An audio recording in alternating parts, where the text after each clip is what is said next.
Hey, what's up, guys, and welcome to the farm. I'm here with my Hall of Fame gold jacket guest, Jared Allen, and this is another version of the Fireside Chats. Firesides at the farm, right? I think that's what we decided. Settled on Fireside at the farm. We've had an awesome day here. Thank you so much for being out here on the farm. We put you through the ringer. You got here nice and early, drove right through the night, straight from your volleyball tournaments all day on Sunday, and we got you right to work, right? First thing we did, tagged a new calf. We did. In a barn. Bottle fed. Bottle fed. Yes. Then we got out in the field and then we got into a little bit of something that you're pretty used to, right? We got the rope in hand. You brought your lassos from Nashville all the way up here. And we didn't get the horses, but we got a little bit something that maybe even better. I think we're creating a new sport. I think ATV roping. ATV roping. It's dangerous. Yep. For people that don't realize, it's a massive quad burn. Massive quad burn. I was more worried about our quads cramping than falling off the ATV than I was roping the cow. We got used to swinging a rope for the first time. I think people too, like sometimes they think, oh, maybe the persona of the cowboy from my playing days was just a persona. And I'm like, so I sometimes had to prove to people, like, I really did grow up on a horse farm. I grew up on a reining cut horse ranch. I really do rope. I really do, do the things that I talk about. So it's always nice to come out here. I love working outside. I love working on the farm. And I love when I get to learn new elements, because I think what people don't always realize is there's differences in country living, right? There's equestrian, there's cowboys, there's farming. Farmers and cowboys are totally different, right? There's ranchers, which is a totally other different element. And you dabble in the whole spectrum of it, right? Yep. So no, it was an absolute blast. Super cool. Got to, use some heavy equipment, which is not my forte. So yeah, what a great day. And we had to finish it off with our cozy little smoking jackets. Absolutely. We got the smoking jackets on. It's appropriate. We're drinking the Full Ride Bourbon, which is your new line of bourbon that you're coming out with. Any day now, it's going to be dropped. Yeah, so we're available online at speakeasy.com or fullridebourbon.com. This is our batch 2. So our batch 1 was what, we served at our Hall of Fame party, and we never planned on bringing that to public. So we had a delay on glass and sitting at our bottling partners. We had 228 bottles left in the tote, right, from our Hall of Fame round. So we decided to, get a canister. I signed every canister. That Hall of Fame round is 122 proof. Our batch 2 is 115 proof. So it's a limited edition, 228, that were sold in public. So that's available on Speakeasy and fullridebourbon.com. And then now this week, we're finishing up bottling, and they'll be arriving at Speakeasy for all the pre-orders to go out. And so our batch 2 will go out, and then, we'll slowly start, deciding which states that we're not covered under our direct-to-consumer licenses that we want to be in, and we'll start putting, a few small retail, selected retailers together. But yeah, we're excited about it, man. It's great. And the difference between this is 115 proof. We add roughly 10% more wheat to this one. And the cool part about it is when the blending is you kind of sit the bourbon lead, right?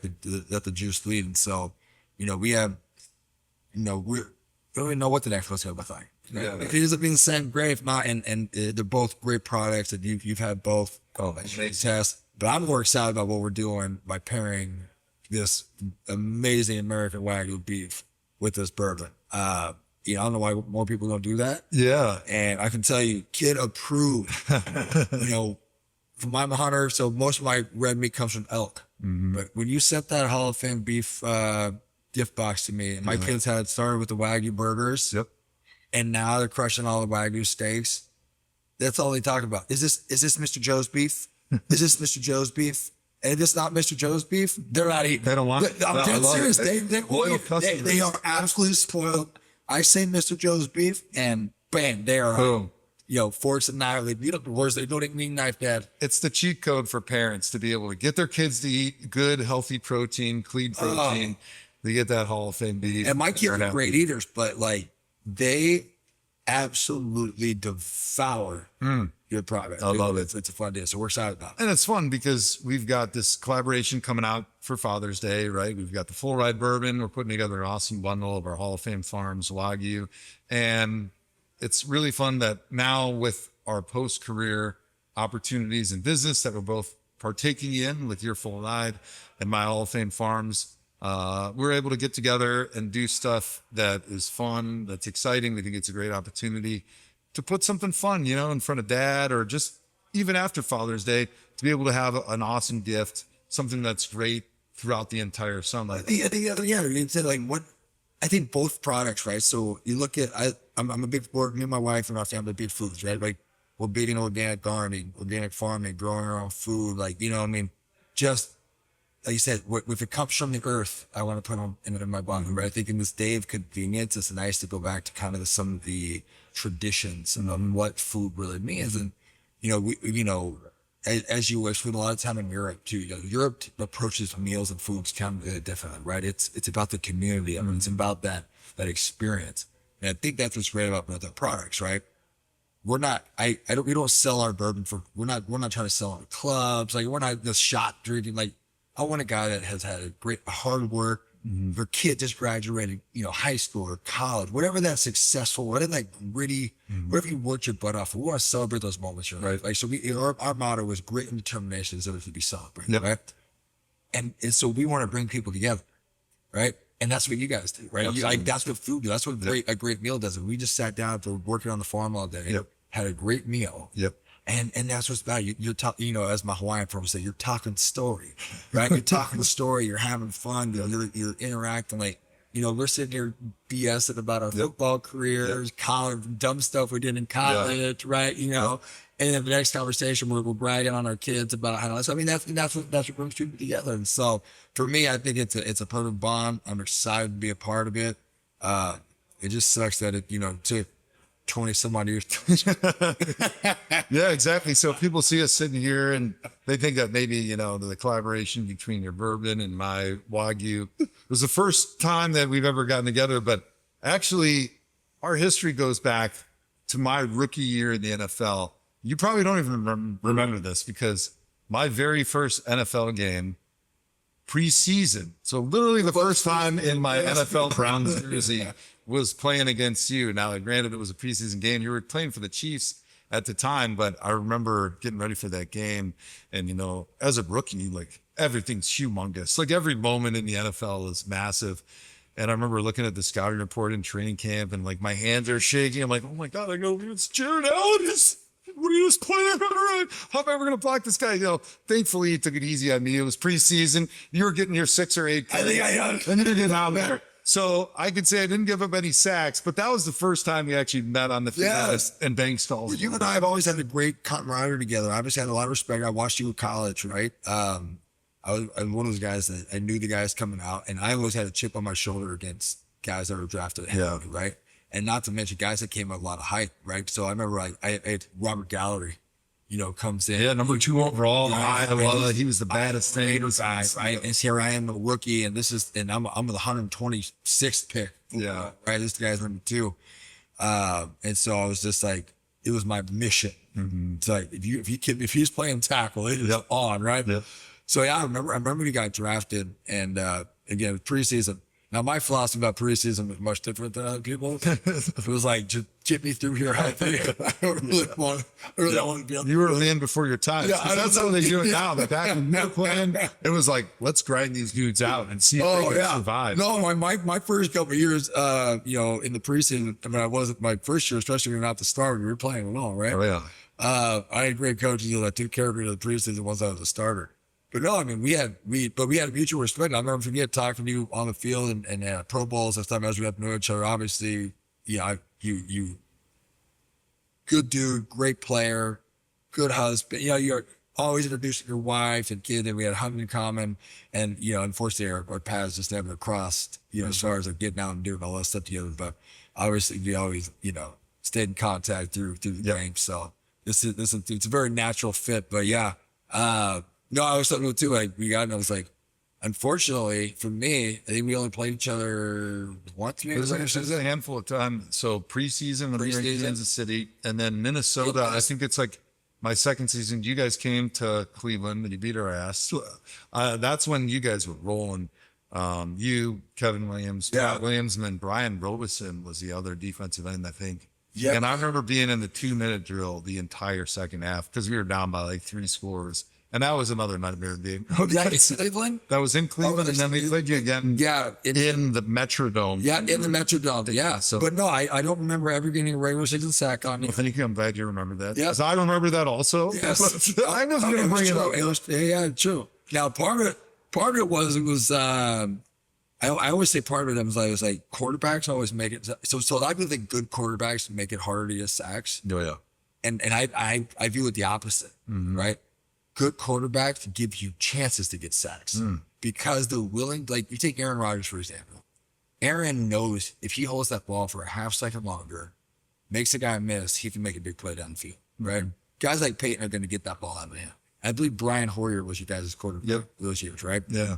Brian Hoyer got the ball out of his hands so freaking fast. So it wasn't just like, all right, I already have to go get a great tackle, clearly Hall of Fame tackle. And now I have to also go against the guy who was terrified. He's terrified of me back there. And he's just like, get that ball out of my hand. I'm not going to do the reach. Yes. Like we're losing this game.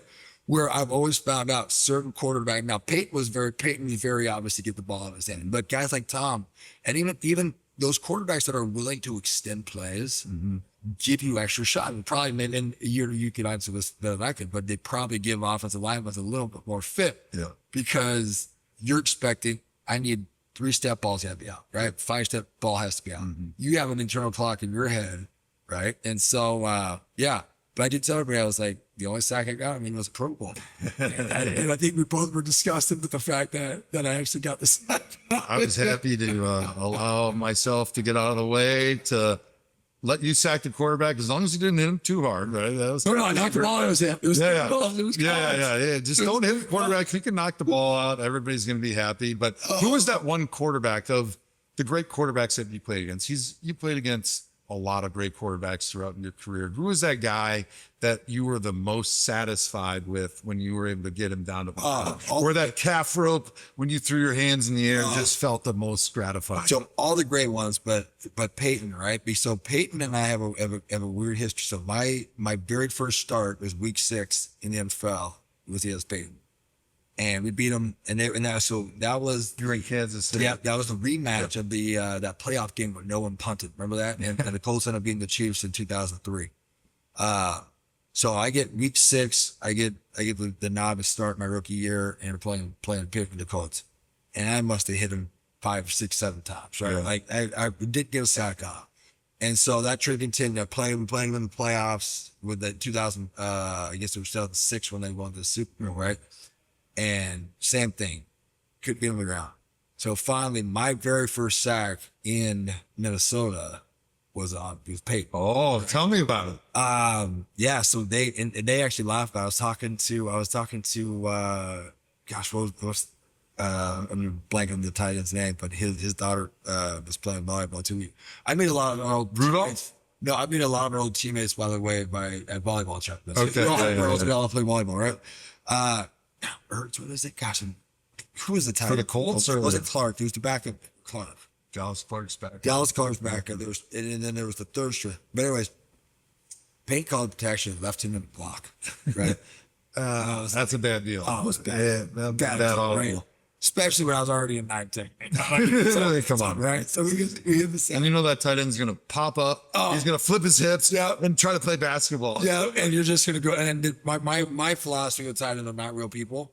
So I immediately go for your throat. Like that's my philosophy. Yep. You get a hand to your throat and I'm pressing your throat. And so anyway, Peyton, I was doing some work in Denver a couple years back, and Peyton brought it up too. And so it was funny because I saw, I'm blanking on the name. I apologize for blanking on the name. And by the time he was like, dude, we're still talking about this. They're still busting guy's child. That was good because Peyton was so hard to get on the ground. Yeah. Right? It's so hard. Obviously, guys like Tom, I remember I got Tom first play. I believe it was Sunday night or Monday Night Football, and that was fantastic. Matt Light doesn't like talking about.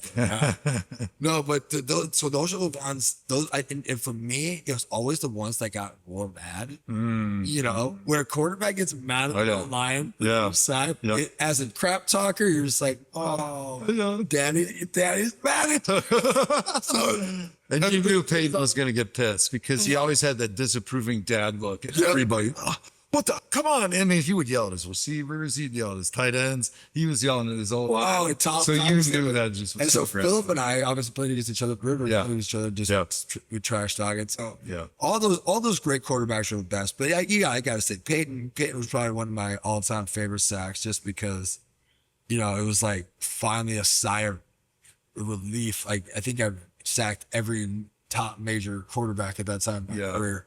And so finally getting him on the Browns. That had to be pretty good. So as an offensive lineman, my mindset going into games was like, I need to be calm. I need to be focused. I need to eliminate all the chaos, right? Because if I played with too much emotion, I was going to be off balance. I was going to lose my mindset of where I needed to place my hands, that focus. But defensive linemen, a lot of times, a little different mindset. Can you tell me about your mindset going into a game? So I'm a goofball, right? Like I don't take it too serious, you know, and not serious. I'm hyper focused. I know my job because I know what my preparation is, but I need to have fun. Yeah. Right. So a lot of time, I mean, I'm listening to like Careless Whispers. I got, you know, a lot of times I mean, my playlist was crazy. It ranged from George Strait to George Michael to Whitney Houston, right? Like whatever the vibe was, like, let's just get after it and just have fun. And so that was for me, like, feeding out that crowd, feeding that energy. And for the difference between offense and defense, like you guys have to work in a symbiotic relationship, right? So my job as a defensive lineman is almost like your steer, right? If I'm a predator, right, and I can get a young calf separated from the herd, I have a chance, right? So as a defensive lineman, if I can get you as the left tackle, if I can get you focused on me and focused on that battle on me, and if I can get you separated, now I have a chance, right? Now I have a one-on-one chance because reality is I'm always behind the eight ball. You know where the play is going, and you know the kick, and you know the counter, right? So I'm completely reactionary. So I always got to find those minute opportunities where I can get you to be reactionary, right? So whether that's in my alignment, if I can mess with my alignment to get you like, oh, why is it tight? Or why is he wide? Like, so if I can get you into a predictable mode, then I had a better chance of operating. And like we were talking about earlier tonight, for offensive tackles like yourself, guys like Michael Roos, you like the Jonathan Ogdens, who are very unorthodox, right? And you're so good with your feet and you're athletic enough that you don't have to commit to one technique. So then that's that challenge, right? So I'm trying to get you to commit to something. Now you don't commit to it. So now I have to rethink my process. And we're all trying to do that within 2.5 seconds. You know? Exactly. But that's my mindset. My mindset, okay, be loose, be fun, read on the run, have fun out there. Dude, if I get you chirping, I've already got you. The minute I have you paying attention to me, that means I've separated you from the herd, and now we can start. Right? What was the trash talk strategy that you would try to employ on these times? Oh, that's good because my younger days was lots of profanity. How did that work for you? And then good, right? I'll never forget my I think it was my rookie year. So we beat the Falcons 56-10. And you know, I sacked Vic twice. Third one he got out somehow, I don't know. And I can't remember who the tackle was, but I was running my mouth. I was telling him how miserably bad he was, right? And I didn't realize where the game clock was at. And the game clock had ended. And he was literally like, the game's over. You can go to the locker room. It's on to the very end. So they were following him into the locker room. Then as I leaned into my faith and I tried to, quit cussing and that kind of stuff and, not be such a sailor. It got a little more difficult, but also then it got more strategic. It more so just, I like this, just to kind of be like, one of my favorite things is just be like, dude, like, that's totally your quarterback's on the ground. It's there's no one else. Just make it about it. Oh, yeah. Like, Yeah, it's like when your parents are disappointed. exactly. You expect them to yell. They're just like, I'm just disappointed. Yeah, You know, that's the next level. That was like my next level. It's just like, wow. I love it. Yep. They're all looking at you. They all know that was your fault. You see those people up Yeah. the nosebleeds? They're pissed at you right now. What's your last name again? Yeah. Yeah, you weren't on my scouting report. I didn't have to You turn weren't, around but first. right now, everybody knows you're Johnny. You're probably. I love it. Was there anything in the locker room with you being a guy that liked to be goofy and loose before a game that maybe would shock fans if they heard like how Jared Allen gets ready for a game or anything that's happened throughout your career? No, I'm not a superstitious person, but I'm big on routines, right? And out of nowhere, my rookie year, I got a new pair of cleats before every game. The start of the preseason, new pair of cleats, and it continued my entire career. So that was like kind of the one thing that became called superstition, which I had to have a new pair of cleats for every game. Yeah. And I never asked for them. Yeah.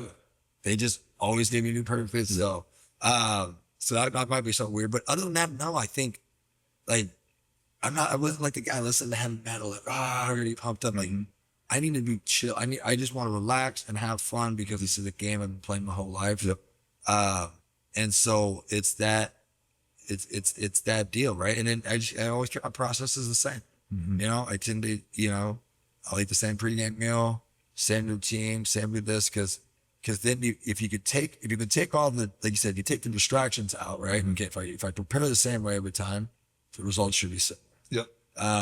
And so, yeah, that's kind of what it was. But as far as, no, man, I think what you saw on the field with me, it's authentic. I was having fun. There's no, I got paid to play a game for a living. I got paid to do what I want to do since I was 8 years old. And I wanted to make sure the fans and people that were spending their hard money understood that and appreciated it. And so I wanted them to know, like, that I thoroughly was having fun, enjoying it. And I think, sometimes people don't understand how greatness works, right? And I think what makes people great, there's the difference in my opinion between like great and good. Everybody in the NFL is good, right? You're not going to be there. You have to be, even the 53rd man on the roster is still good. Yep. Greatness becomes A, how consistent can I be? But B, how do I bounce back from the failure? Right? Like you and I it's over a 12-year career. We played each other 2 times in the regular season, right? Didn't get a sack on me. Okay, what did I learn from that? Right? Joe Thomas, one of the greatest tacklers that ever played the game. What did I learn from that? Okay, what is it? Is it me? Is it his technique? Okay, so if you have a technique that I'm struggling with, I need to work on that in the offseason. Is it a timing issue? How the flow of the game goes? So it really, I think the difference is for me, it made people surprised is that I think people see athletes, especially the really good ones, think there's this confidence, there's this threat. But it's not a confidence in what you're doing well. It's the ability to be so humble that you're willing to go find out what you don't do well and work on it tirelessly. And that was always my philosophy in off season is go back, watch tape, find out your failures and try to fix those. I think the thing that I think about, and I try to teach this to my kids, is like, you have to approach your own self-improvement with no ego, right? Because so oftentimes our ego is protecting ourselves from the things that you need to work on, because you're afraid to be honest with yourself and say like, I'm not good at these things. Like you have a bad game, somebody gets the best of you. You're afraid to admit that, which admitting it, it's like the addiction process, right? It's like the first step in realizing like, hey, I am not good at this. It's hard. It's on film. My coach told me, everybody's telling me, if I want to get better at that, I need to first admit to myself, this is something I don't do very well. I need to go back and figure out how to do that thing well. And so for you, when you were training in the off season, like let's say, you went through the season, you had all that film, you've got that big notebook of notes. You weren't a guy that worked out a lot in the facility. You like to train on your own. How did that process go from like going through a season, self-evaluation, no ego, figuring out these are the things that I need to work on in the off season? Yeah, so it's having people in your camp that you trust, right? So I had a group of trainers that I trusted. I started training MMA, going into my 4th year in my career, and so that became like boxing, kickboxing, and jiu-jitsu in pass rushing world, it's great because it's all same hand, same foot contact as far as how your body moves. And then fight training is such a great trend because in fighting, you're as good as the boundaries you're willing to break for yourself, right? No one's holding you back but yourself. It's an individual sport, right? So how hard are you willing to train? How hard are you willing to push? So like my cardio went through the roof, right? Your confidence went through the roof. But yeah, and so for me, like the process was, again, people around you, and then being willing to understand what I need to get better at, and then implementing those strategies, right? So it's okay. Do I need my weight to take care of, or take me to take care of? Where do we find those areas of improvement, right? And so, like I said, after my third year, it was MMA, right? Jay later came to me and said, "Hey, I think this could really help you." Cool, let's give it a try. Next year, I led the league in sacks. Okay, so clearly kickboxing and jiu-jitsu is going to be one. Yeah. Right? So what was the thing that you took from kickboxing and jiu-jitsu specifically that helped you go from, a great player to leading the league? So pass rush is same hand, same foot concept, right? So if I'm planning on my outside foot and I'm trying to stab you with my inside hand, I have no power, right? So I have nothing to use my hips. So if I'm going to make a move, it's got to be inside foot, inside hand, right? So when you box, if I throw a jab, it's same hand, same thing. Everything is same hand, same foot, right? And then like juggling. So juggling is something all pass rushers should be able to do, right? You got into juggling. So I can juggle, right? So because you're in juggling, your hands can never be below your waist. So pass rushing, one of the biggest things we teach is first contact. And I'm sure the obvious line teaches the opposite. You want to win first contact, right? So if my hands are below my waist, guess what? I'm explosive. My numbers, right? So I have to be able to run and operate and keep my hands in my right. With something like boxing. If I drop my hands, I'm getting knocked out, right? So you're learning to operate in an athletic space with your hands up here, constantly, understand, see things. And then another thing with boxing is vision. So if you throw a punch at me, and I do one of those and close my eyes, well, guess what? I have no counter punch. So you have to be able to attack with vision. And if I have to be able to move, like this has to mean something, right? Then with jiu-jitsu, it's all in your hips, right? So jiu-jitsu is so much in your hip flexibility and the ability to flip your hips from one position to the next. And so then you take that trapping arms where now a lot of guys don't understand is like, a lot of pastors say, I need to attack the outside half of the offensive line, right? The reality is I need to attack the inside. I need the inside half to shut down. Yes, I have to get around your outside half, but if your inside half never shuts down, it doesn't matter when the outside, I'm just running the side, around your mouth, right? Yeah. And so it's about these angles. So it's like, okay, now let's say I do get your outside on. There's some of the guys want to double swipe and leave it, or me, I want to put my hand in there. I want to trap a tricep. I want to hold that because now I can move you, right? Which just shut down the inside half. I just showed the corner. If I flip my hip, and that would take away all that space. Yeah. So the ability to fight within a very condensed space, like we call it phone booth fighting, right? So, and that's what pass rushing is so great. You have to take space away in the pass rush game. So those are always things that transferred over. And then being able to do it in an artistic violence, right? Like, so people try to like, oh, I'm just gonna run around like, you got violent. Pass rush is a violent game up here. Pass blocking is a violent game up here. And so those are those things I took away from it, and those are those things that built upon. And then it's just study. You have to study. You have to know yourself, right? Like I already know which types of guys get me fits, right? And I will do my best. I'm going to give you a fit right back. It may not result in a sack. I mean, you're going to know you were in for a lunch pail game, right? Yeah. But the reality is styles made matchups like fighting. You take a guy like Jonathan Ogden, who, again, another Hall of Famer. Dwight Freeney, I used to watch full-on Dwight Freeney just go get two on this dude, like bull rush. I'm like, Dwight Freeney's the only person, human being on the face who was like bull rush, Jonathan Ogden. Yeah. But those styles, that was a good matchup for Dwight. The leverage, the way he could spin, the way he can move, that worked. Now you take a 6'6" guy like me and a 6'6", and I'm trying to long arm. I'm trying to just balance his pop off face. He's got a 7-foot reach, right?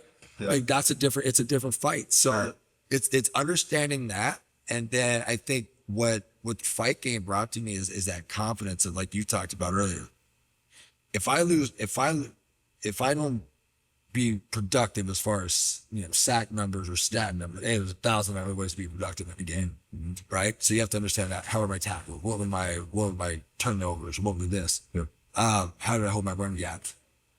But I have to understand, okay, I also better be really, really good at beating the people I know I can beat. You know what I mean? So like that's the other alternative side of that. So Yeah.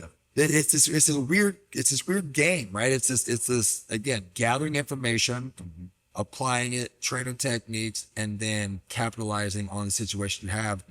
And what people I don't think realize is, my goal as a defensive end is I'm trying to set you up for that. I only need to run once. That's it. I only need to run once. Yep.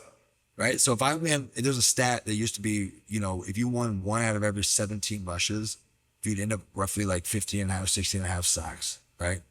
So what do you do if there's 16 failures? Like I'm going to fail 16 times before I win. And depending on the game flow, I might not get 16 pass rushes in a game. Right. Right. So that's that almost Rain Man-y, kind of mindset you have to go down. And it's all these numbered games and then say, okay, and then how do I apply practical application to that? Right. And so that's literally what my offseason tour. Like it sounds, I know I just went like a rant and it's crazy, but that's how my brain works. Is like, how do I take physical training and apply it to this rudimentary metrics game of where do I see myself capitalizing? Because if I go against a guy that I know is a favorite for me, I need to get 2 or 3 that game. Right? That's right. Because I already know I'm gonna have fits over here. Got to make hay. It's the stuff balance. Yeah. So I think you said something that was really interesting, and I would have never said this when I was playing because I didn't want to give defensive linemen any tips. And this is something I think is the biggest mistake that college pass rushers make, right? They think, like you mentioned, I got to attack the outside arm, right? Because a lot of times, you're pinning that arm, now you can get around. But if that's all you do, I know that's all you do. So now I'm guarded. Hand on the hip, and you're watching my box. So I'm going to give that outside arm as a flash, as a dummy. And as soon as they go for it, I'm going to pull it back. Now I'm going to throw my inside arm, right?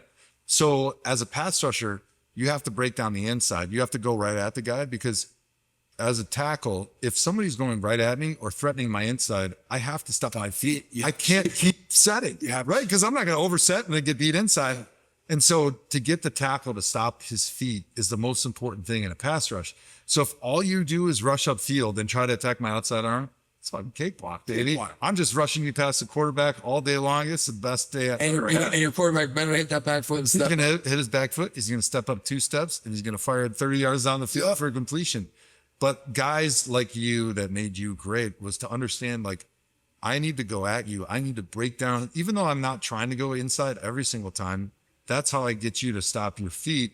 Now I can attack the outside on. Yeah, right? and what made you difficult is that, so when I would attack your inside half, so typically what would happen, like if this is my expectation, if I threaten, like you said, if I threaten you inside, you have to stop your feet. 95% of all tackles then will shoot their hands. Yep. Because that's the last resort. So now I got you. Yep. Right. So now all I'm timing is hand traps. I'm fighting. So for what made you difficult, where I might attack your inside half, but you got good feet. So you might take a half step back in, which now took me from being on your inside half, which is a major threat to you, to down the middle, which isn't as a threat to you, right? So now you're like, okay, well, down the middle of me now, if I have the door, ball should be out. Right. If ball's not out, that's on that guy back there. that's on the guy. If he's laying on the ground and you're on top of him doing the calf rope, I don't feel bad at all. Yeah, because again, get the ball out, right? And when the camera's zoomed in on me, I'm pointing right at that guy. He's laying there, and I'm not helping him up. I'm like, hey, bro, that was your fault. All right? Just so everybody at home and in Japan that's watching on ESPN knows, that's his fault. That was my fault. And exactly. So that's what made it tough. And guys like, so Walter Jones was being like that. Walter would do it, and Willie Rofe taught me. So they would take, so I also was taught from a very great defensive line coach. So you had your angle, we call it angle A and angle B, right? So your angle A was your vertical set, your angle B was your kind of 45, right? What Walter, and you would do this sometimes, is you guys would take that angle B step. So you would take that vertical step. So now I'm getting off, I'm on my set line. So if I'm running a set line rush, I'm looking exactly. So if you're over the top of my line, I'm going underneath. If you're under my line, I'm going underneath, over the top. So what he would do, and you guys and all you top guys would do would take that. You would take like an angle B step and then go vertical. Yeah. It's the hardest thing to do because as soon as you get out of your stance, you see that angle set. So now I'm expecting, okay, I have a hand coming. Hand's coming quick because he already knows he's compromised inside, right? And my thought is, I am taking the inside route every single time I get it. Yeah. Right. If someone wanted to find, do a stutter, I'll tell you, Jared, which way you going? I'm going inside. Yeah. That is the fastest way to the court. That's it. And so, but when you guys would do that and then we about vertical, all of a sudden, in our minds, I'm reading on the ground, right? So I'm coming in, I'm thinking, okay, inside hand's coming, I'm going to inside chop, I'm at the flip. Or at the very end, I'm going to head fake. He's going to jump back in, he's going to move his feet back in, and we'll flip and go around. But then all of a sudden you take that step and then you go vertical and you're just like, dang it, now I'm done. I'm telling you. And for anybody watching this that you are power us, down the middle is neutral for us is horrible. You have to be on an edge. Yes. You have to be on a half-made thing.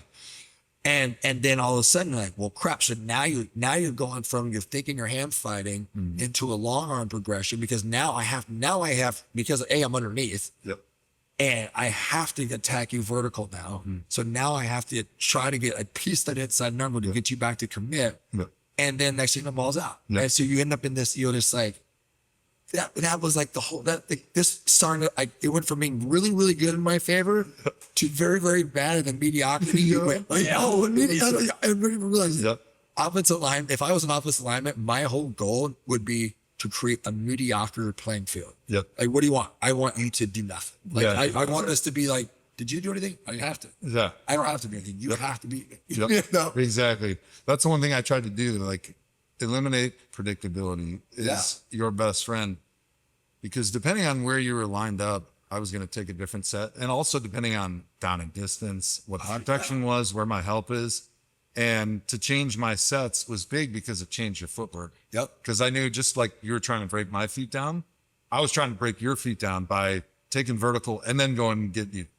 Starting on a 45, then going vertical because you're changing your stride length. You're changing where you're trying to attack on me based on where I am on you. And so I knew if I was adjusting that just even slightly between each set, it was going to change how you were rushing. And all I had to do was get you to stutter in the middle and then the ball should be gone. Yeah. Right. Just that little hesitation. And I knew when you're having to adjust and now change your rush, that ball should be out by now. Well, and sir, I go back to the game we played against each other in Minnesota.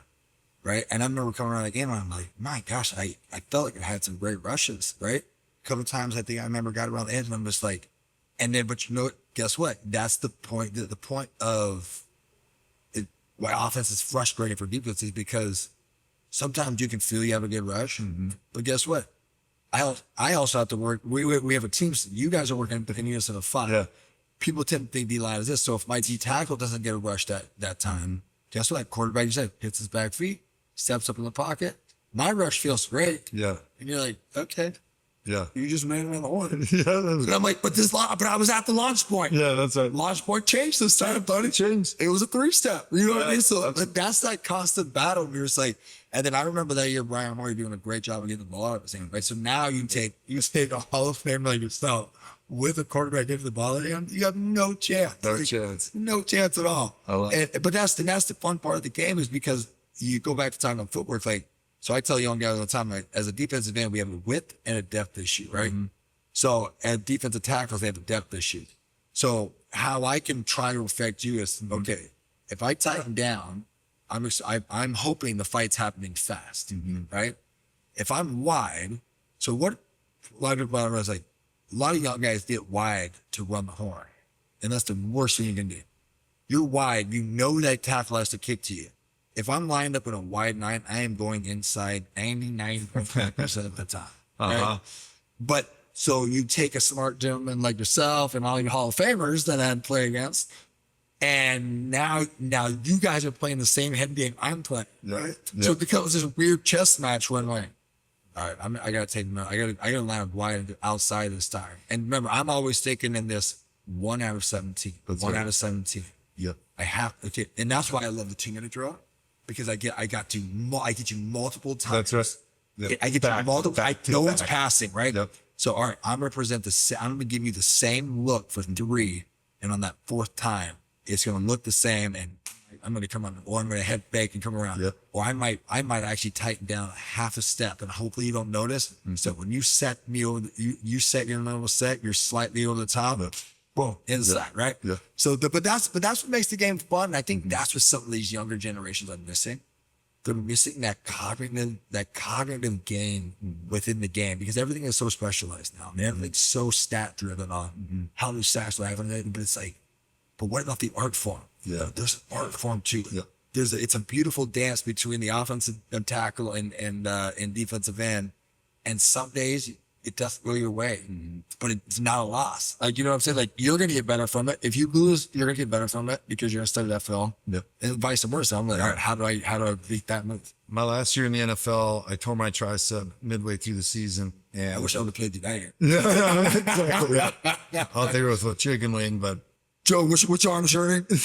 Okay, cool. yeah, I only got one arm. That was Myles Garrett's rookie year. He's a guy that both of us have a lot of respect for, obviously. And let put it this way: there's a reason he's as good as he is, and you should take a lot of pride in that. And I give Willie Wolf credit for a lot of my success, because Willie Wolf taught me how to rush Willie Wolf, which made me then be able to rush almost. Yep. And one thing you were saying that really struck a chord with me is 1 out of 17, right? So the second half of my last season in the NFL, Myles is a rookie. Everybody knew he was going to be an amazing player, right? You could see it. He's just a freak. Like, he's on a different level. And it was so much fun for me because every week I would write him a scouting report, and I've tried to give him the perspective of an offensive tackle.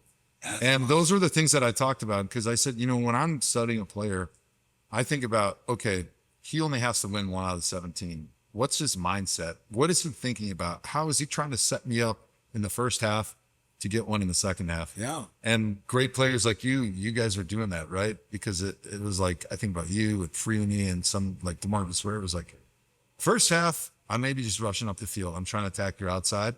But as soon as it was fourth quarter, it was 3rd and 7. Game was on the line. I knew you were going to give me that same look, and then you were going to give me that counter move. Yeah.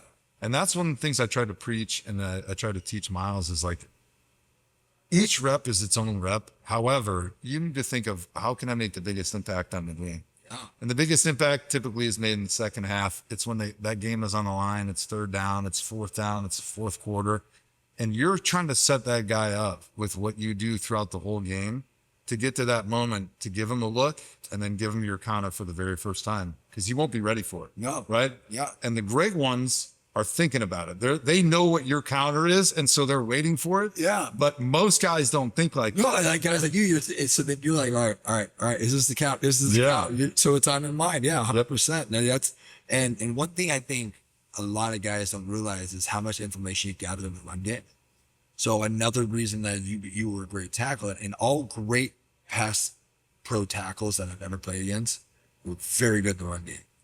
Because if I get you in the run game, if I choke you out in the run game, and I put you on your back, or I know you're weak in the run game, it is over for you in the pass game, right? Because now I know that full gamut's available. Yeah. I can bull rush you. I can do whatever you want. If you're soft in the run game, the pass game is up.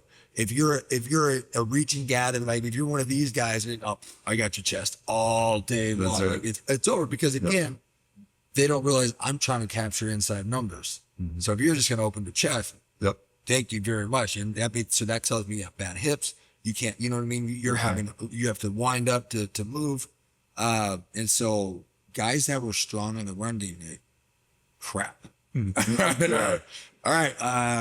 Lunch pail game. That's right. Lunch pail game. That's right. And so I think a lot of young guys in the defensive side don't realize how much information they gather in that run game, and how you can continue to work that process. And, but it's great. It's funny. It definitely surprised me, because Myles is so good that he was receptive to that.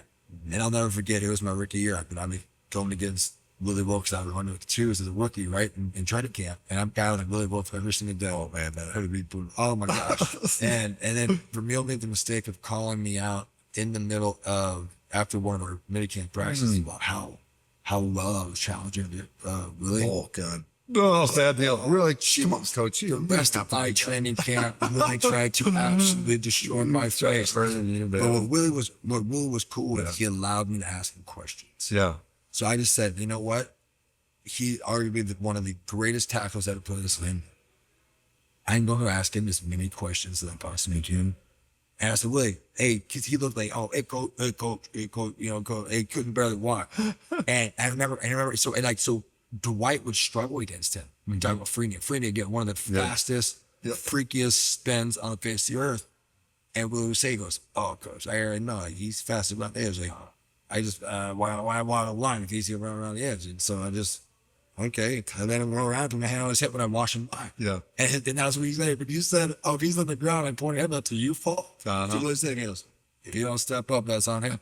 Right? So like you're learning, okay, so these are these concepts, but then, so you can take a concept like that and then you go against a guy who, okay, you see a quarterback who doesn't step up, he maybe has launch points at 9.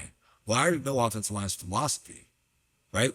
If I'm running that horn, you're expecting him to step up. So if he doesn't, now I'm not even measuring you at the bottom of the rush. Right. I'm gonna beat you at the top of the rush. So now I'm gonna make you uncomfortable. I'm gonna not engage till 5 yards.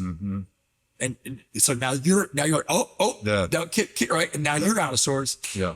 And now it's semantics because your guy behind you just so good. Man. Right?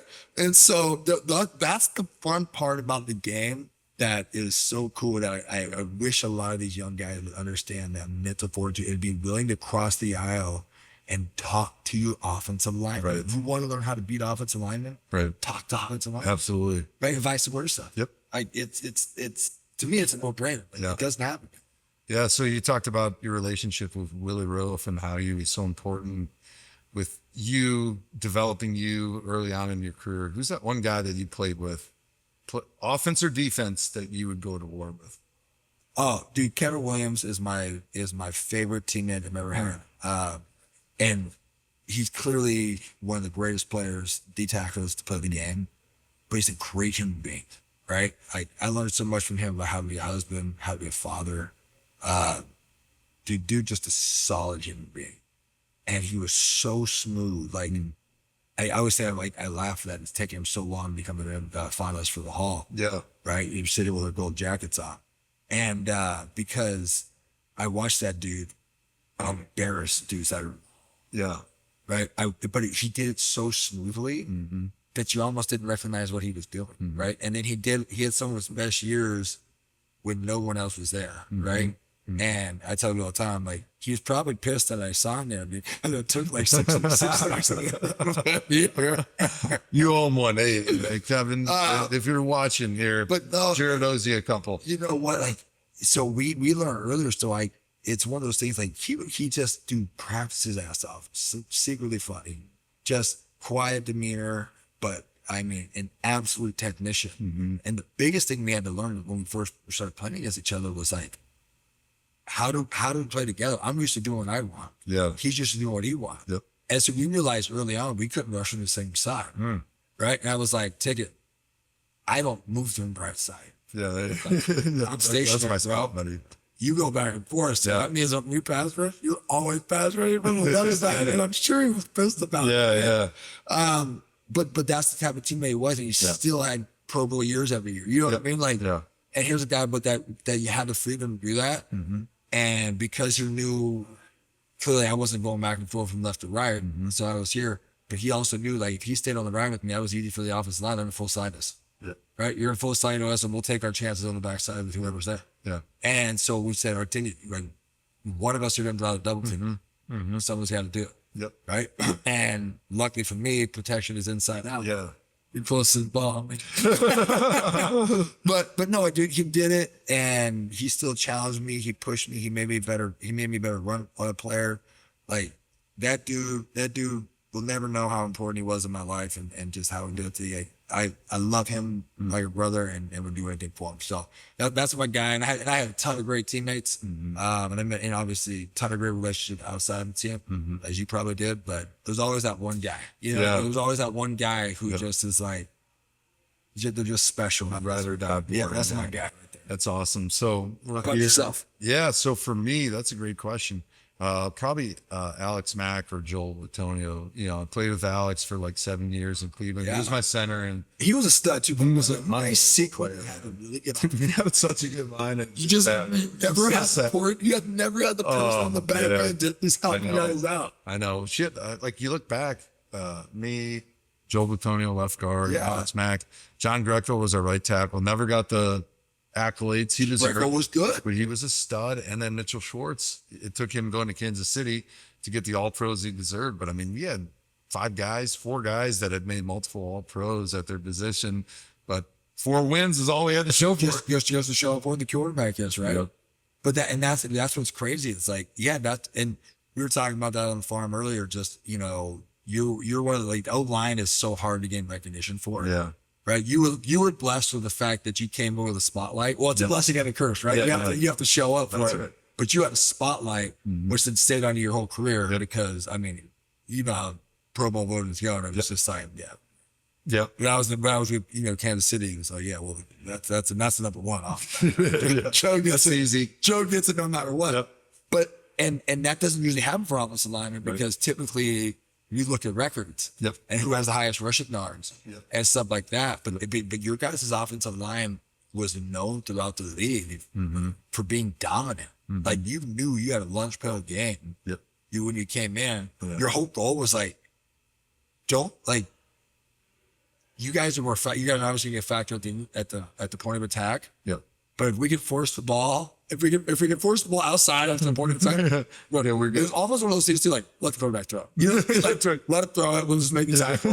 What we cannot allow to have is a run game. You get started on it. Yeah, that's right. That's right. And so you're right. It's like you guys had 4 out of 5 guys all pros, which is 4 wins. Which you take that to any other team, and you have 4 all pro offensive linemen, you're probably deep in the playoffs. Oh yeah. That's thanks for rubbing it in. I know, but I look at it and I laugh. I'm just like, dude, that's crazy. And I got to give you credit for never demanding a trade with coming out. Yeah, it's crazy. We talk about that a lot when I get together with that group, and they're like, "Man, you're pretty good," but nobody ever knew it. And it's just one of those things. Well, no, guys knew it. You didn't get it in the media. You didn't get that. The guys should know. 100%. That's right. That's awesome. So for you played with a lot of great players throughout your career. Being in Wisconsin here on the farm, we got to see the Hall of Fame Wagyu today. A name that's a legend in these parts, outside of Jared Allen, is Aaron Rodgers. And then I'm notorious. I'm not a legend. You're notorious. And then Brett Favre, a guy that I think you played against him maybe because he was at Green Bay. And then also he was your teammate in Minnesota. Yes. What was that like having Brett Favre as a teammate? So it was actually fancy. Brett taught me a lot, right? The reason Brett is as good as he is the dude has the tireless work ethic. Now, it could be a double-edged sword because it's Brett Favre and you can't go anywhere in public anyway. You might as well be out of the facility until 10:30. But that dude, I'll never forget when he first came in 2009. First practice, first of all, changed our entire cadence, right? And then he looked over there and he threw a slant over there without looking at it on a dime publicly. And I was like, I could just do that blindly. Okay. All right. We're in a different strategy and here. just to go to show, we only had 1 Pro Bowl All-Pro lineman in 2008. When Brett came, I think we ended up with like 3. That must be nice. Right? You know what I'm saying? So like that's like it's crazy that you guys had that without a quarterback and a running back that was nationally known. Because a quarterback can make guys that shouldn't get the recognition get even more. Any good Brett Favre stories that you can think of? Yep, I still have a handprint on my butt probably from how hard he slapped me on my backside. I mean, Brett, if you're listening, that's assault, brother. That's never been assault. Brett, so this is my favorite Brett stories are how he would buck the system, right? And as someone who, again, totally likes to press authority. So Chili was a seat guy when we got there. And Brad and I are great friends. And so Chili was a seat guy. I said, Chili, no, I can't go back to wear suits. Like I had Vermeil for 2 years. We had to wear seats on everything. And I love Vermeil. But coming from her, I'm like, a sport coat and jeans is good. That's perfectly fun. It's you know, like the times. it's super classy. That's You can right. do it. He's like, cool. We can do sports coats. So 2008, I get the policy changed, right? Sport coats as long or jeans with a sport coat, like obviously no rips and tears and no tennis shoes, like boot or shoe. Yep. Okay, all right, cool. That's the compromise. And so Brett comes on board. Brett shows up. Brett shows up on the plane with jeans, a t-shirt, and Asics sneakers. And what are you effing going to do? Look at his face. Like, I am Brett Favre. Yeah. And so our policy changed really quick. Yeah, really quickly. It was Everybody else wears sport coats except that guy. he could wear his t-shirt and holy jeans and some dirty tip. But yeah, other than that, like, dude, oh my gosh, he would freaking give you a freaking hand swat somewhere. Oh. But one of my favorite stories, like, and I say Brett was either generally worried about this game or is the greatest motivator to ever walk through it. So clearly, like, when Brett came to our facility, it's Brett. I don't care if you're an NFL, it's Brett Favre. Yep. When I remember we were all glued to the glass in our lunchroom watching him pull in, and I'm looking at it, and there's 6 all pros. Mm-hmm. I mean, we're the top, we're the criminal, like we are the top of our class as well, right? Our faces knew that. Who's coming in? I mean, me, Kevin Williams, Antoine Changry. I mean, like, dudes, Pat Williams, we're all they're like, what? Yep. Who's Adrian? Like, everybody's looking at Brett, right? And so he comes in, and so that year we're playing Green Bay at home Monday Night Football. Mm-hmm. I get a text from Brett that morning. I just after the game, he said, "Hey, bro, like, he's like, I really need you this game. This one means a little bit more for me. He's like, I really need you this game. You know, I can't remember exactly, but the kid knows like, I really need you this game. You know, hope you can have my back." Type deal. I was like, my wife, I'm like, I just text. First of all, Brett knows my number. That's cool. He just texted me. Get the extra bag of ice And we got to go and work, you know. And so ended up with 4.5 sacks. Right, we beat Green Bay at home. And Brett's first time back against them. And I told him, I was like, I don't know if he did it. He was either incredibly nervous or the greatest motivator. Because I was out of the extra juice. Like, did he drop that little extra bag of cash on the Hundies? No, I got no. He forgot about that. No, I got no. They're like, hey man, 4.5 sacks. How about a little love for your boy? Yeah, Brett got the game ball. Okay, that's Mr. Favre. Man, no, honestly, it was so much fun. I learned so much from him. I learned what it means to be at that next level. Yeah. Like, you know, I can look back and you can probably do the same. There's so many instances in my career that I can tell you I went from good to great, right? And great's hard to maintain. So I think through great careers, you're constantly balancing that back to good to great, to great, right? So how long can we stay here? Yeah. And that's what we talked about earlier, humility. And Brett showed me what that looks like to maintain this. Yeah. Right? And you're like, dude, that's like, I was already a hard worker. I was known for my work ethic. And I'm looking, I'm like, this dude's throwing backside slants without even looking at him. How many times has he thrown that ball? Yep. He's thrown that ball to that spot probably 25,000 times. Yeah. He didn't have to look at it. It was like Jordan hit the free throws with his eyes closed. Yep. I was like, I gotta do one. That's awesome. And so that's what I love about Brett. Yeah. And you know, and so another guy with an amazing work ethic and a good handshake. If I don't say any more, Adrian Peterson. So again, Adrian, another dude, like, my goodness, a freak. So I'll tell you my favorite Adrian Peterson story. Again, I was like, the floor is yours. Well, oh gosh. So I get to Minnesota, right? Coming in there, highest paid defensive player in NFL history. Like, the team seems defensive side, it's kind of open for my taking, right? But I'm also a Kuvit guy. Mm-hmm. So I know we're like this. I told Brad I'd be there for some off-season workouts. I'm like, I get my trainers. So we're running 3-3. We have to run 300 shuttles. Oh, what was it? Skilled guys have to run 4. Oh. So I'm like, well, I got to show everybody my endurance, right? And so I better be first. I mean, I'm sprinting, crush it, finish first all the time, right?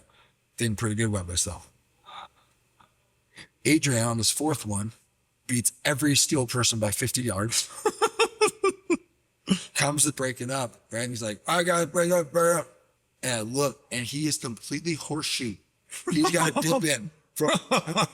He has half a puck in his lip. And I was just like, this dude just ran four 300-yard shuttles, beating everybody on the last one by like 50 yards with a half a puck in his mouth. He wins it. He didn't have to open his mouth because he wasn't breathing hard. No. He was just casually running, coasting through it. Coasting through it. Unbelievable. And when that dude put his foot in the dirt, I remember talking to the trainer one time that said he was at the combine, and Adrian was the only person that would do, like, they had wearing us to do some cone drill, right? Yeah. Who could put his foot in at full speed, exactly where he wanted. I think Dr. Brown, knee guy is Dr. Brown, right? Maybe. Yeah, whatever. The famous knee guy. Yeah. But I remember a report coming out when Adrian tore his ACL and he comes back and rushes for 2,000 yards. Yep. Said he's like, his tissue was like a millimeter denser than everybody else in all the time. Like, I'm like, I think the guy might be an alien. Yeah, I think that's an alien. But then a handshake to makes you want to fight him. Yeah. Like, he squeezed your hand. I'm like, what's up? Well, like like we fight him? Is that what you're trying to tell me right now? That's the thing that everyone remembers about it. And again, and I say this with all due respect, like, I hate to see, some of the trouble he's had to deal with his personal life and stuff like that, because to be honest, he's a good-hearted dude. Mm-hmm. Like, here's a guy, again, who was up here in the stratosphere of players. Mm-hmm. If you come to our Bible studies at the house, right? Dressed up as Santa, always super kind to the wife and kids. Like, had every right to have a persona and ego. Mm-hmm. Never had, always a great teammate. Mm-hmm. And again, another guy who's going to be up for these, one of these here pretty soon. Yep. So, man, it's, I've been fortunate to play, I think it's 7 so far, 7 Hall of Famers. Wow. With my teammates. It's amazing. And, greatness rubs off if you're willing to watch it. Mm-hmm. I remember guys like Tony Gonzalez. I watched Tony catch he would run the top end of every route before every practice, catching every ball from every angle. Mm-hmm. Ty Law, I'll never forget. I saw Ty Law at Super Bowl 2006. I think it was 2006 in Miami. Yeah, I haven't drank, this there. I'm like, oh, this dude's getting loose. Like, he's having a good time. That's Ty Law, right? Dude's got to do a Super Bowl on his belt. Mm-hmm. And then when camp started, OTA started, that dude was there at 6 a.m. Already had run laps around the stadium in a full plastic suit. Mm. Like, he's the one that taught me about Russian coverage and how they work together. I never knew Russian coverage worked together. Yeah. Right? He would ask me questions. I'm like, why are you asking me these questions? Mm-hmm. He's like, because you're smoking them. They got no time to jump every rock. Yeah. I was like, oh, okay. That makes sense. That's the unlock. Right? That's Will Shields, Brian Waters, who's in the League of Honor, Hall of Fame, with Billy Rove. That's why when he gets the face, I have to storm every kid. I know basically my career is getting my ass kicked by really good players. So by proxy, I became pretty good. There you go. Yeah, I like it. That's one of those things that when you're a rookie, you're just going to get your ass kicked, and it's, what are you going to do about it? Right? Are you going to go into your shell and cry about it and feel sorry for yourself? Or are you going to get better? Yeah. And I think that's one of the things that it's really important as a rookie, especially, to be able to understand, like, I got a decision to make. I'm not going to be top cat anymore like I was in college, no matter how great you are when you come in, and you got to be willing to, like, humble yourself and then take that next step. And you have to keep that confidence. Yeah. Just willing to learn. Yeah. And I think what happens is a lot of these guys come in with the unwillingness to learn. Mm-hmm. And so the confidence shatters. They know it all. And so they shatter, right? Yep. And it's not just your rookie. Yeah. Unfortunately, you're still shot for you. Yeah. So a lot of guys, when they retire, you go through this transition, right? So forever you've been an NFL player, and that's your identity. You're a football player, that's who you are. You retire. That first day, nobody sees you as a football player anymore. You might still feel it in your identity, but that's the struggle a lot of people go through. And like the NFLPA calls it, going through the wilderness when we transition from being an active player to an inactive retired player. Have you had any struggles? What was it like that first day you retired? Did it feel different? No, I'm one of those rare guys who welcome retirement. Yeah. So I was never cut. Whatever, every team I was on was either the free agency out my accord or I asked to be traded to them.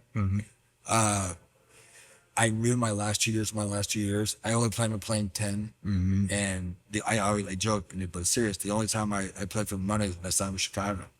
Right? They made me an offer I couldn't say no to. And then I got to play in Super Bowl 50 to end my career.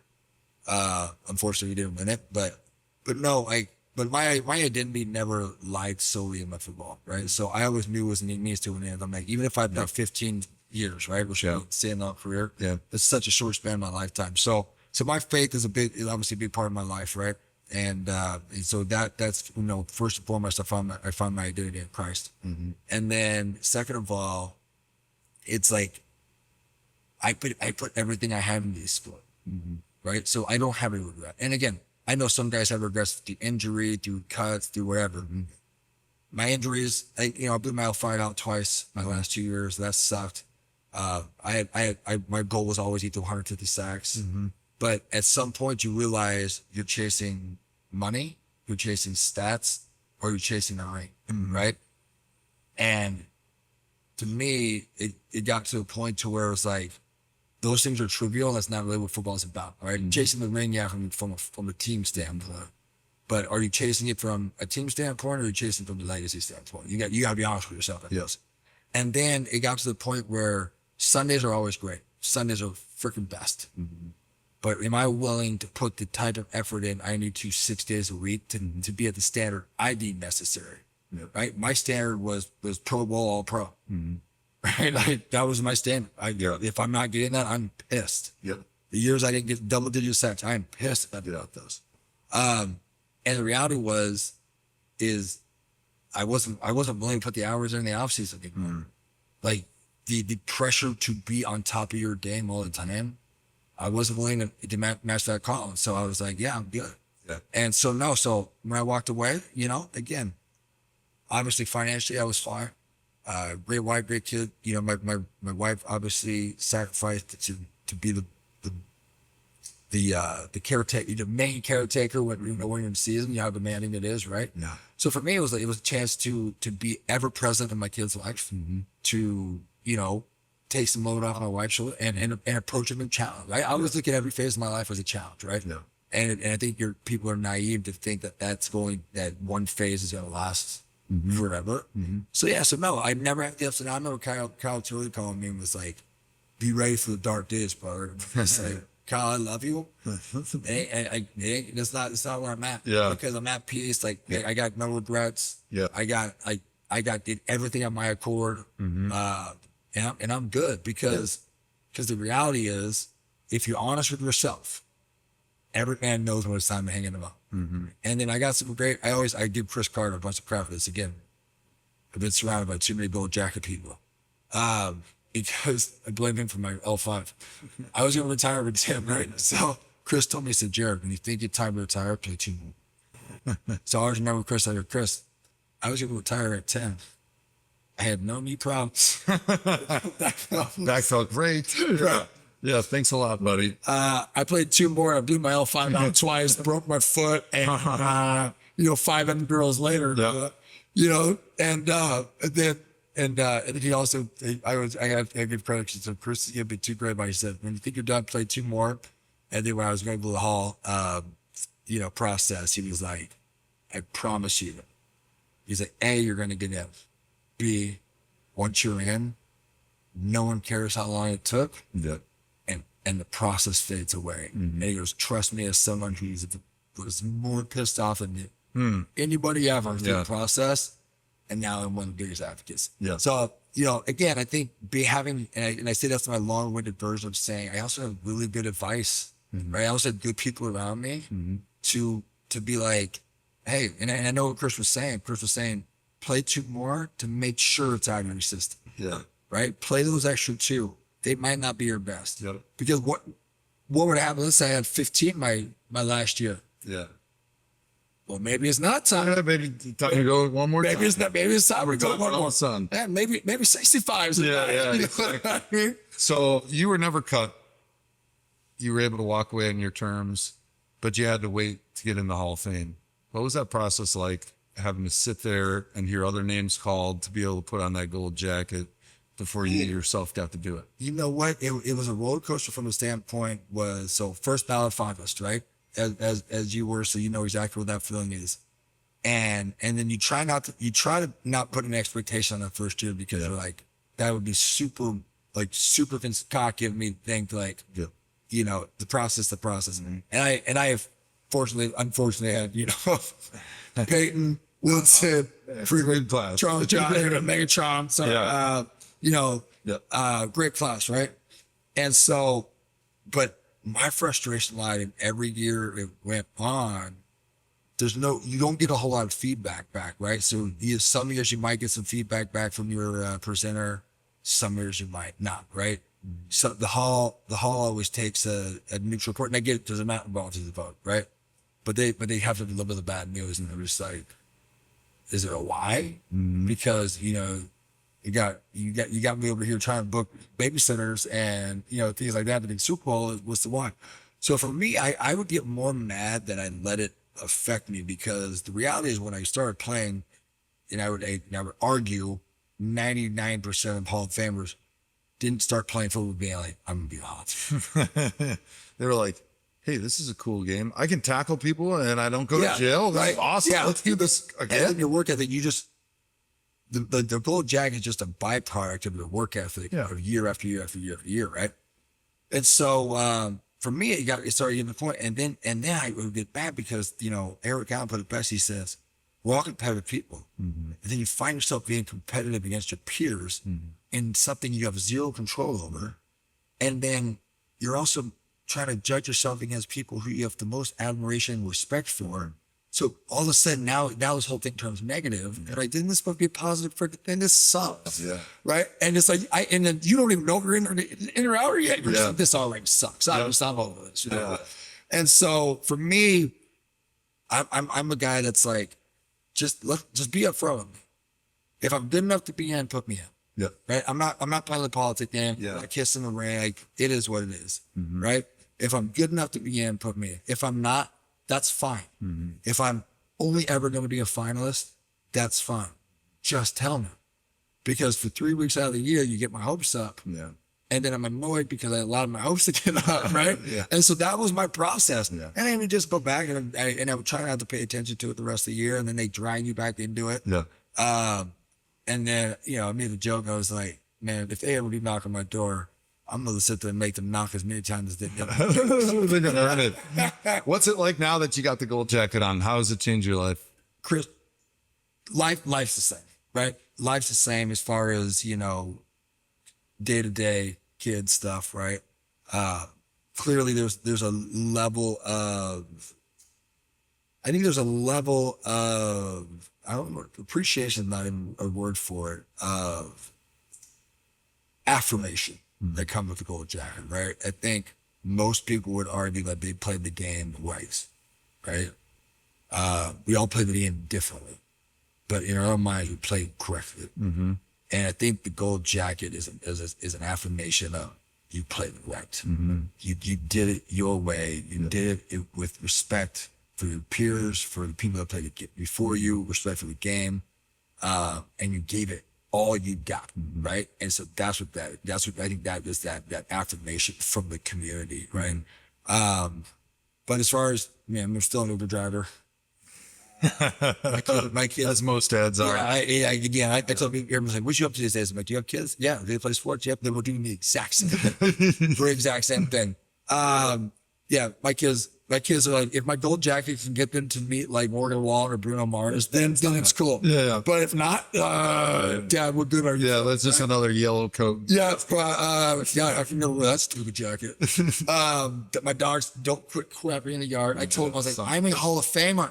I'm a Hall of Famer. Show some respect Show some around here. respect. Crap somewhere else. No, crap in the yard. Figure out that. chickens still lay eggs. So no, I mean, again, I think, but Chris was 100% right. The frustration of the process melts away.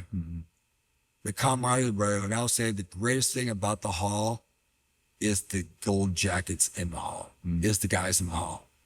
I mean, I sat there and got to talk to Mean Joe Green. Mean Joe Green know my name. I'm like, how do you know my name? Like, I know your name because you're Joe Green. Your name, Joe Green, right? Yeah. And to sit there and talk to him over the course of the week, and I remember like, damn, right? And have him give me words of affirmation. Yeah. To see guys who I've known throughout the years, careers like with Warren, with you, to why, you know, guys that we competed against, that competed with, and you know what I think guys are great at is you know, any NFL locker, it's about time. Best part about sports and especially football, you cannot be affirmed. No way. You will be exposed. That's it. Right? And so for guys to pull me aside that didn't have to do that, but to be like, hey bro, don't worry about it, we all know. You're like, oh man, you didn't have to say that, but you know, appreciate you. Right? And so yeah, so that to me, that was probably the biggest life changing, is that I mean I got to conversate and meet some of my like legit heroes. Yeah. Like from a football standpoint, you're just like, this is super cool. Yeah. Dope, you know what I mean? Like, and then getting to go back, like Coach Ramil drafted me, and he was the one that gave me my gold jacket, right? That I think that was a full circle moment, so that was pretty cool. You know, yeah, I mean, there's so many, you know, BS with Charles Haley. I mean, this freaking Charles, and That guy's a legend. legend, right? And if you don't know, you don't need to know, but he is an absolute legendary freaking just chaos of a freaking player. Like that dude just, that dude was amazing. Yeah. And so to sit there and you BS with these guys on a totally different level. Yeah. So I think that's probably the best part about it is, you know, and then, you know, text guys or whatever, and you know, checking on your classmates and stuff like that. Yeah. So other than that, no, but day to day, you think probably play some mothballs.